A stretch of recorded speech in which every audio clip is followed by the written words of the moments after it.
Mobil van itu bergerak membawa Mark meninggalkan lokasi pernikahan. Si sopir selalu melirik Mark di kaca spion dalam mobil yang lama-lama dinotis oleh Mark. "Kau jatuh cinta padaku atau kau ingin membunuhku?" tanya Mark menatap tajam ke kaca spion itu. Si sopir gelagapan. "Tidak tuan, bukan begitu. Begini tuan, saya sudah banyak mendengar tentang tuan. Tapi ternyata cerita yang saya dengar itu tidak sesuai kenyataan," kata si sopir melirik lagi. Kini dia melirik dengan terang-terangan. "Apanya yang tidak sesuai kenyataan?" tanya Mark datar, membuat si sopir langsung menengok ke belakang pada Mark yang duduk di kursi tengah dan membuat mobil van itu agak meliuk. "Itu tuan, cerita itu tidak benar. Ternyata tuan lebih tampan. Tampannya sangat tak terduga. Dan tuan juga lebih menakutkan," jawab si sopir kembali mengendalikan mobil van yang agak oleng saat dia menengok pada Mark tadi. "Hati-hati nyetirnya. Tidak mengapa kalau aku yang mati. Tapi apa kau juga mau mati?" ujar Mark. Tidak tuan. Tuan jangan mati. Saya rela mati demi melindungi tuan," jawab si sopir. "Bodoh itu. Kenapa rela mati untukku padahal kau tak mengenalku?" kata Mark lagi. "Sekarang saya sudah mengenal tuan," balas si sopir agak ngotot dengan nada bangga. Mark ingin tertawa mendengarnya. Dia jadi ingat si Mike, orang yang selalu melindungi Alana dan anak-anaknya. Saat pertama kali bertemu Mike itu dulu, Mike juga sering gugup dan gelagapan, tapi ngotot. Si sopir ini seperti Mike yang setia itu. Padahal Mark sudah pernah bertemu sopir ini. "Siapa namamu?" tanya Mark. "Nama saya Paul tuan," jawab Paul cepat. Mark mengangkat alisnya. "Bukankah kau orangnya Mike? Kita sudah pernah bertemu, sudah beberapa kali," kata Mark. Paul tercengang. "Belum pernah tuan," jawab Paul agak bingung. "Kita sudah bertemu di rumah sakit saat Willy dan Tuan Julio terluka. Kita juga sudah bertemu di rumah persembunyian. Kalian menjagaku," tukas Mark.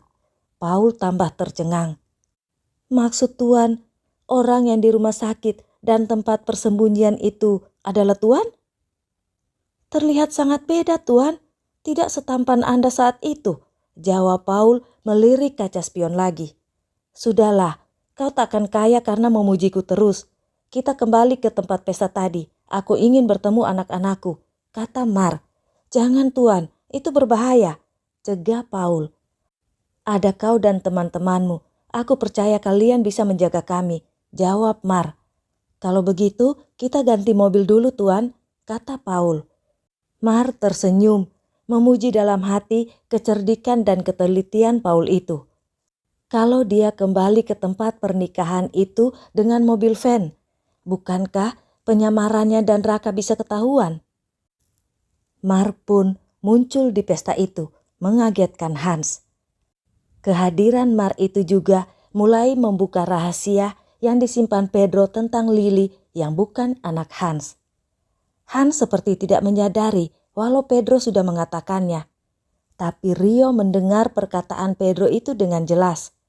Dia jadi bertanya-tanya, siapa Lily dan kenapa Pedro mengatakan Lily adalah keponakan Mark? Lily itu anak siapa? Apa Lily anak dari kakaknya yang diculik orang saat bayi, yang membuat kakaknya menderita, sakit-sakitan, dan meninggal? Kalau Lily anak kakaknya yang diculik, berarti Lily keponakannya. Dan mereka tidak boleh menikah, sama halnya seperti Mark. Pernikahan ini adalah kesalahan terbesar yang harus segera dibatalkan. Tapi tentu saja Rio berpikir panjang. Hal itu tidak bisa dilakukan sekarang karena akan membuat Hans curiga. Semua harus dipastikan dulu kebenarannya. Benarkah Lily anak kakaknya? Rio sangat ingin tahu dan dia menatap Pedro. Pedro adalah kunci dari rahasia yang selama ini Rio cari. Rio sudah tidak sabar lagi, tapi dia tetap harus berhati-hati. Rio kembali menatap Mark. Ingin rasanya dia bergabung dengan Mark dan Alana serta 3 anak ganteng itu di meja mereka. Dan memberitahu Mark tentang rahasia ini. Tapi pegangan tangan Lily di tangannya menyadarkan Rio. Dia sekarang adalah Gary Wilson, suami Lily yang kemungkinan adalah ponakannya. Rio menatap Hans, ayah mertua yang adalah musuh yang membasmi keluarganya. Sekali lagi Rio menatap ke arah Mark. "Apakah kau tahu semua ini, Mark?" Gumam Rio sendu. 3, 2, 1. Sementara di mejanya, Mar menatap 3 anak kembarnya dengan penuh rindu. Setelah sekian lama tak bertemu, Mar sangat senang saat ini bisa bersama si kembar 3 juga bersama Alana. "Terima kasih nak," kata Mar mengelus lembut rambut Dion. Dia tahu anak bungsunya itulah yang sangat membantunya mengatasi masalah-masalah yang dihadapinya, terutama saat harus menikahi Lily. "Kita berdua gak dianggap kak," cetus Dika pada Dewa karena Mar mengucapkan terima kasih hanya pada Dion. Mar tertawa terbahak beralih duduk di antara Dewa dan Dika, lalu merangkul Dewa dan Dika. "Dedi, duduknya dekat Dede aja di sini," protes Dion. Mar kembali tertawa. Menghadapi 3 jagoannya, dia harus adil. "Dedi duduk dekat mami kalian aja," kata Mar berpindah duduk ke sisi Alana. "Kau sangat cantik nak, satu-satunya yang tercantik di seluruh dunia," bisik Mar menggoda di telinga Alana. Sejenak Alana melotot, tapi kemudian tersenyum menatap Mar yang begitu dekat di sampingnya. Kalau Alana menengok sedikit lagi, pasti mereka akan berciuman. Makanya walau Alana menatap Mar, tapi dia sedikit menarik kepalanya agak menjauh. Si mantan playboy itu tentu saja tahu hal itu. Tangan kirinya bergerak cepat ke belakang kepala Alana dan menahan kepala Alana. Dengan secepatnya Mar mencium Alana tanpa sempat Alana menghindar. "Aku harus menunjukkan pada si Hans itu kalau kau adalah istriku," bisik Mar, membuat Alana jadi diam, tak menghindari ciuman Mar. Justru satu tangannya mengelus pipi Mar. Terdengar desahan para tamu menyaksikan adegan mesra itu. Pasangan yang sangat tampan dan sangat cantik. Mereka iri, tapi mereka juga bertanya-tanya siapa gerangan pasangan itu. Siapa mereka? Suaminya sangat tampan.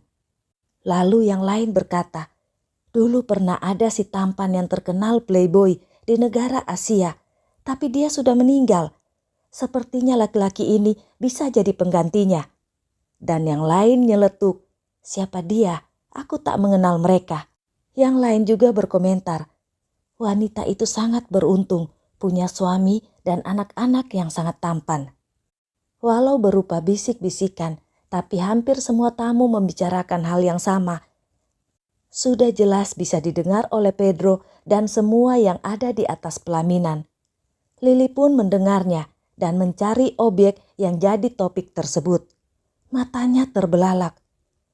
Dia benar-benar tidak percaya.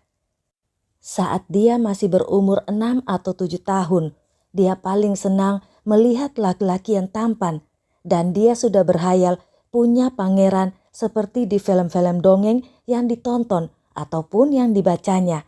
Dia pun jadi suka nonton drama-drama Korea. Juga menyimpan foto-foto para pria tampan yang dicarinya di internet.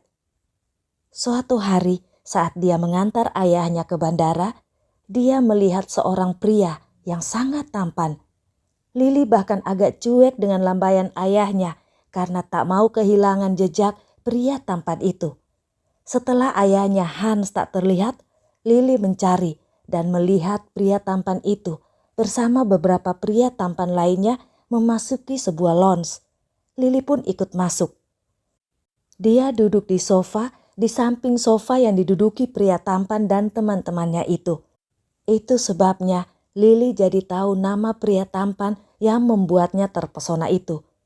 Lily kecil pun bahkan menyuruh bodyguard ayahnya untuk membayar semua makanan dan minuman dari pria tampan dan teman-temannya. Sebagai imbalannya, Lily minta untuk berfoto dengan pria tampan dan teman-temannya itu.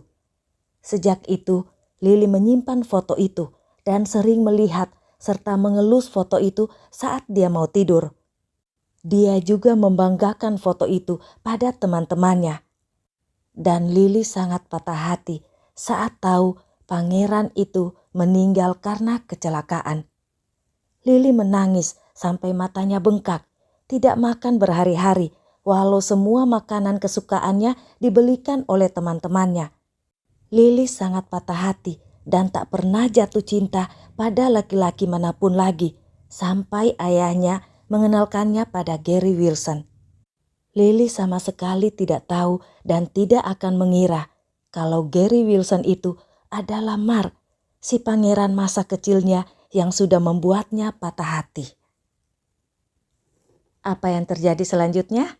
See you next part. Bye-bye my dear Risti. Muah.